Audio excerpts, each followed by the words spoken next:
تو میں کیا کہہ رہا تھا، ہم ہی انوائٹ کرتے. تو بہرحال اللہ رب العالمین نے پاور دے رکھا ہے شیطان کو وسوسہ اندازی کرنے کی. اس نے وہی حربہ استعمال کی، اس نے وہی طاقت استعمال کی کہ وہ جنت سے باہر بھی رہ کر کے حوا علیہ السلام کے دل میں پہلے ڈالا. اور حوا علیہ السلام خاؤ جی کر لیتے ہیں نا، جیسے آج کل کی عورتیں کہتی ہیں خاؤ جی کیا مسئلہ ہے کر لیتے ہیں.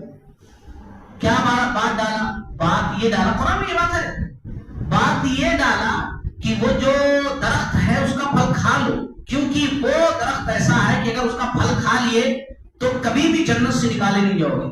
اگر نہیں چاہے نہیں کھائے تو اللہ تعالیٰ کی جب تک مرضی ہے رہو گے، اللہ تعالیٰ جب چاہیں گے نکال دیں گے. لیکن پھل کھا لو گے تو اللہ تعالیٰ نکال ہی نہیں سکتے، اس لیے کھا لو. اب جنت کس کو نہیں چاہیے بھائی؟ جنت کس کو نہیں چاہیے؟ جنت سب کو چاہیے. اور اس نے یہی وسوسہ اندازی کی یہاں سے رہ کر، الذی یوسوس فی صدور الناس من الجنۃ والناس. قرآن میں کہا گیا، ہمیں کہا گیا پناہ مانگو شیطان کے وسوسے سے. تو وہ شیطان اس نے وسوسہ اندازی کی. اچھا یہاں رہ کر ایک بات کلیئر کر دوں، بہت سارے لوگ کہتے ہیں، آپ لوگ کہیں سنے بھی ہوں گے یا سنیں گے، کہ شیطان جو داخل ہوا تھا نا وہ ایک سانپ کے منہ میں بیٹھ کر گیا تھا. سانپ کے منہ میں بیٹھ گیا، سانپ کو جو ہے وہ سانپ پھر لپٹ گیا مور کے پیروں میں، پھر مور اڑ کر کے جنت میں گیا. تو پھر اس طریقے سے وہ جنت میں داخل ہو گیا. سب بکواس چیزیں ہیں اور پھر لاجک بناتے ہیں اسی لیے مور اتنا خوبصورت ہے، لیکن چونکہ وہ سانپ جس کے منہ میں ابلیس بیٹھا ہوا تھا وہ سانپ اس کے پیروں سے لپٹ گیا تھا. مور بڑا خوبصورت ہے مگر اس کے پیر گندے ہیں. غلط بات، صحیح بات ہے وَوَسْوَسَ لَهُمَ الشَّيْطَانُ. قرآن نے یہ بات کی. جب قرآن کی بات آ جائے تو کسی کی تفسیر یا کسی کی بات یا کسی کے خیال نہیں مانا جائے گا، قرآن کی بات صحیح. اور قرآن نے کیا کہا؟ وَوَسْوَسَ لَهُمَ الشَّيْطَانُ. شیطان نے وسوسہ اندازی کی.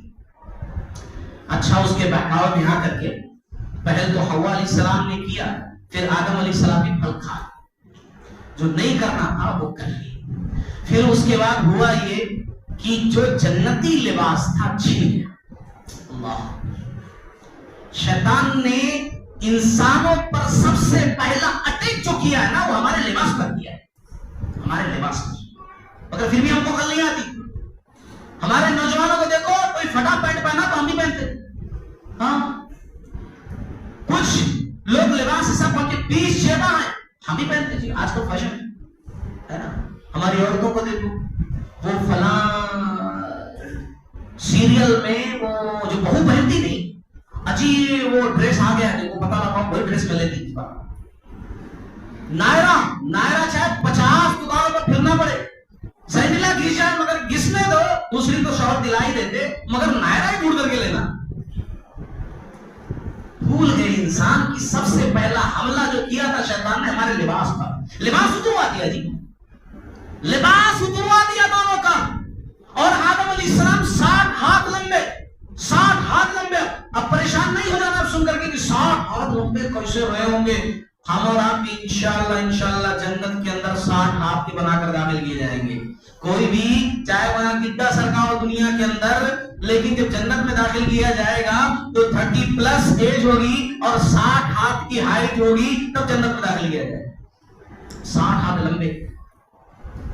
جنتی لباس چھن گیا. لباس کیسا تھا؟ یہ کپڑے نہیں ہوتے. جنت کا لباس کپڑا نہیں ہے، جنت کا لباس ایک روشنی ہے جو پورے باڈی کو ڈھکے رہتی. وہ لباس چھن گیا. آدم علیہ السلام بھاگنے لگے. اتنے ہائٹ کے بال ایک درخت میں گلج گئے. اللہ کی طرف سے آواز آئی، اے آدم مجھ سے بھاگ رہے ہو، مجھ سے بھاگ رہے ہو. آدم علیہ السلام نے کہا ربی شرم آ رہی اس لیے بھاگا، شرم آ رہی ہے تجھ سے اس لیے بھاگ رہا ہوں، ورنہ اور کوئی بات نہیں. بہرحال اللہ رب العالمین نے الفاظ سکھائے اور آدم علیہ السلام حوا علیہ السلام نے توبہ کی. اور الفاظ کیا تھے؟ ربنا ظلمنا انفسنا وان لم تغفر لنا وترحمنا لنكونن من الخاسرین. سورۃ الاعراف کی آیت. ربنا ظلمنا انفسنا وان لم تغفر لنا وترحمنا لنكونن من الخاسرین. آپ نے آپ پر ظلم کر لیا ہے، غلطی ہو گئی ہے، اگر تو معاف نہیں کرے گا، اگر تو ہماری غلطیوں کی بخشش نہیں کرے گا تو ہم لنکونن من الخاسرین، ہم نقصان اٹھانے والوں میں سے ہو جائیں گے، ہم خسارہ اٹھانے والوں میں سے ہو جائیں گے۔ اور آپ نے توبہ قبول کی۔ اب یہاں ایک بات اور کلیئر کروں، کنفیوژن بہت زیادہ ہے۔ قرآن میں یہ بات ہے کہ توبہ کیسے معاف ہوئی؟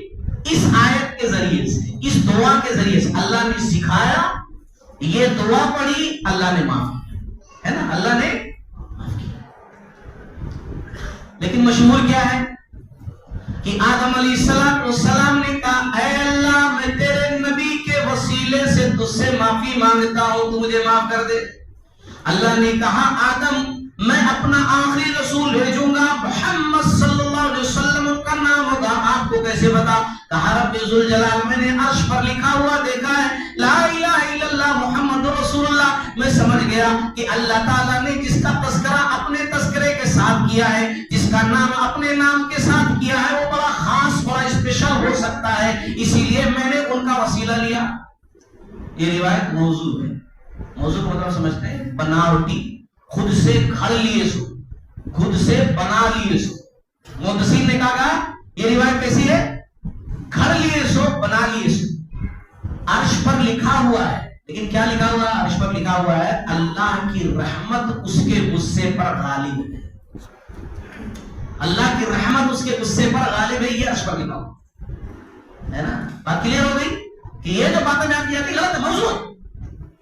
اب اللہ رب العالمین نے انسان کو کہا، آدم علیہ السلام کو کہا، حوا علیہ السلام کو کہا اب آپ کو نیچے جانا ہے دنیا میں، اب جنت میں نہیں رہ سکتے کیونکہ ہم نے کہا تھا مت کھاؤ، آپ نے کھا لیا، آپ نے غلطی کی، معافی تو ملے گی مگر آپ کو دنیا میں جانا ہے، دنیا میں جانا ہے، اور دنیا میں رہ کر کے اب آپ کو اس جنت میں دوبارہ آنے کے لیے محنت کرنی ہے۔ میں اپنے نبیوں کو بھیجوں گا، رسولوں کو بھیجوں گا، کتاب بھیجوں گا، ہدایت کا پروانہ دے کر کے بھیجوں گا، سمجھانے والے پہنچیں گے، بتانے والے پہنچیں گے، میری بات تم تک پہنچانے والے پہنچیں گے۔ اگر میری باتوں کو عمل کرتے ہوئے زندگی گزارو گے اور پھر میرے پاس آؤ گے تو پھر جنت میں داخل ہو۔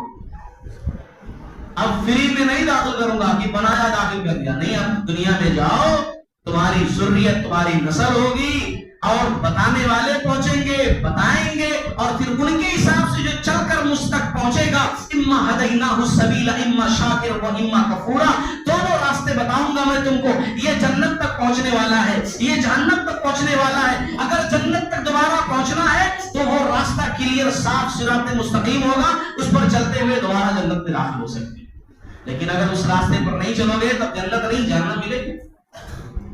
آدم علیہ السلام کو اللہ تعالیٰ نے جو پہلے والا ہندوستان تھا پورا مل کر کے سری لنکا کی سرزمین جہاں آج ہے وہاں اللہ نے بھیجا، وہاں اتارا فرسٹ آدم علیہ السلام۔ اور کہتے ہیں، ایسا کہتے ہیں لوگ اس وقت کہ سری لنکا میں ایک بڑا پیر کا نشان ہے، کسی 60 ہاتھ لمبے والے آدمی کے ہو سکتے ہیں وہ پیروں کے نشان، وہاں اللہ نے بھیجا۔ اور اما حوا علیہ السلام کو جدہ میں اتارا، جدہ اسی لیے شاید اس کا نام جدہ ہے کیونکہ عربی کے اندر جدتن کے معنی دادی ہوتا ہے، عربی میں جدتن کے معنی کیا ہوتا ہے؟ دادی۔ اور اتارا ان کو کہاں؟ جدہ کے اندر۔ اور ابلیس کو کہاں اتارا؟ کیونکہ بھائی لگا ہے نا وہ ہمارے پیچھے، دائیں سے، آگے سے، پیچھے سے، بس ہمیں فتنہ و فساد میں ڈالنے کے لیے تب سے لے کر اب تک، اور پھر لگا بھی رہے گا۔ اللہ تعالیٰ اس کے شر سے ہماری حفاظت فرمائے، اعوذ باللہ من الشیطان الرجیم۔ اس کو بھی اللہ نے اتارا، ہاں، کیونکہ امتحان تو کیسے ہوگا؟ جب اس کو اتاریں گے تبھی تو امتحان ہوگا۔ تو اللہ تعالیٰ نے اس کو بھی اتارا، کہاں اتارا؟ عراق۔ کہاں اتارا؟ عراق، جہاں سے دجال نکلے گا۔ عراق ہی کی سرزمین ہے، خراسان سے ہی ظاہر ہوگا دجال، اور 70,000 یہودی اس کا ساتھ دیں گے، ہے نا، دجال اسی سرزمین سے۔ وہاں پر ابلیس کو اتارا۔ آدم علیہ السلام، اما حوا علیہ السلام کی ملاقات میدان عرفات میں ہوئی۔ اب یہ مختصر سا جو میں نے یہ پوری سٹوری واقعہ بیان کیا، یہ سمجھانے کے لیے کہ اب ہم اس طریقے سے دنیا پر آئے ہیں، اس طریقے سے دنیا پر آئے. اور میرا عنوان کیا ہے؟ جنت کے وارث کون. تو اب دوبارہ ہمیں وہاں جانا ہے. وارث کس کو بولتے ہیں بھائی؟ بھائی باپ کی پراپرٹی ہے, ہم اس کے وارث ہیں, ہے نا. تو جنت میں کون داخل کیے گئے تھے؟ ہمارے دادا آدم علیہ السلام نا. تو اب اس کے وارث کون ہے؟ ہم ہی ہے نا. لیکن اس کو حاصل کرنا ہے نا. تو جب حاصل کرنا ہے تو اس کے واسطے محنت کرنی پڑے گی نا, ویسے عمل کرنا پڑے گا نا. تو اللہ نے یہاں ذکر کیا ہے سورۃ المومنون کے اندر کہ کیا کیا کرو گے تو اس جنت کے وارث بن جاؤ گے. وہی آج میں سنانے جا رہا ہوں, اور بڑا بھی تفصیل نہیں, تفصیل بیان کروں گا بڑا لمبا ہو جائے, مختصر بیان کروں کہ اس جنت کو اب حاصل کرنا ہے جہاں تمہارے دادا تھے, آئے تھے. تمہیں دوبارہ اس جنت میں داخل کروں گا, مگر کیا کرنا ہے وہ بتا دے رہا ہوں. اللہ نے اپنی اس آخری کتاب کے اندر قرآن مجید کے اندر ذکر کر دیا. وہ باتیں بڑے غور سے سن, بیچ بیچ میں کبھی میں سوال بھی کر لیا کروں گا, اس لیے بڑے غور سے سننا بات. اللہ نے کیا کہا؟ سورۃ المومنون سورہ نمبر 23. اللہ نے کہا پہلی ہے قد افلح المؤمنون, مومن کامیاب ہو گئے, مومن کامیاب ہو گئے, مومن کامیاب ہو گئے. اب یہاں کامیابی سے مراد کیا ہے؟ تذکاریاں خرید لیے, 10-12 بلڈنگ بنا لی. آخرت کی کامیابی, آخرت کی کامیابی, وہی جنت کے وارث بن گئے, وہی کامیابی. قد افلح المؤمنون, مومن کامیاب ہو گئے. کون سے مومن؟ کیونکہ یہاں تو ہر کوئی کہتا میں مومن ہوں. ایک آدمی باٹل لے کر کے ٹلی ہو, ادھر ادھر گھوم پھر رہا ہو, شراب پیا ہو, لیکن بولو جنت میں جا رہا ہو, کون کہتا نہیں جاتے؟ تو یہاں تو مسلمان اتنے سارے, مومن اپنے آپ کو کہنے والے اتنے سارے, مگر حقیقت میں جنت کے وارث والے مومن کون؟ اللہ نے کہا, پہلی صفت بیان کی اللہ نے, الذین هم فی صلاتهم خاشعون, جو اپنی نمازوں میں خشوع اختیار کرتے ہیں. اپنی نمازوں میں خشوع اختیار کرتے ہیں. خشوع یہ کون سی چیز ہے؟ خشوع کس چیز کا نام ہے بھائی؟ یہ خشوع کیا ہے تو اپنی نماز کے اندر ایڈ کرنا ہے. خشوع کا مطلب یہ ہوتا ہے کہ آپ نماز ایک دم دل سے پڑھو. سمپل ورڈ میں سمجھا رہا ہوں, دل سے نماز پڑھو, ہے نا. دکھانے کے واسطے نہیں ہے مسلمان پڑھنا نہیں, دل سے نماز پڑھو. اور نماز کی کیفیت ایسی ہو کہ جیسے آپ اللہ کو دیکھ رہے ہو یا اللہ آپ کو دیکھ رہا ہے.